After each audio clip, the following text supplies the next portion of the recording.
Tired of juggling multiple calendars and missing important appointments across your devices?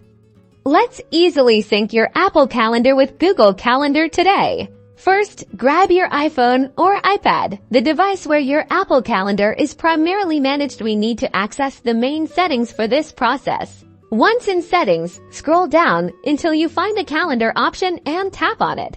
Within the Calendar settings, we're looking for Accounts. Tap on that to proceed.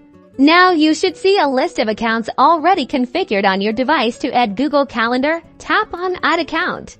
You'll see several options for adding accounts. Select Google from this list.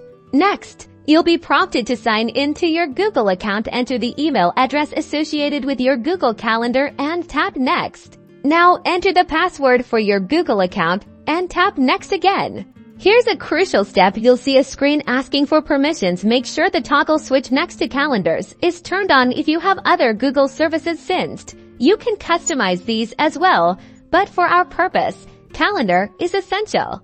Once you've confirmed the permissions, you'll return to your accounts list. You should now see your Google account listed here, with the calendar sync enabled. That's it. Open your Apple Calendar app, and you'll find that all your Google Calendar events are now seamlessly appearing, and vice versa, your scheduling is now unified for ultimate productivity.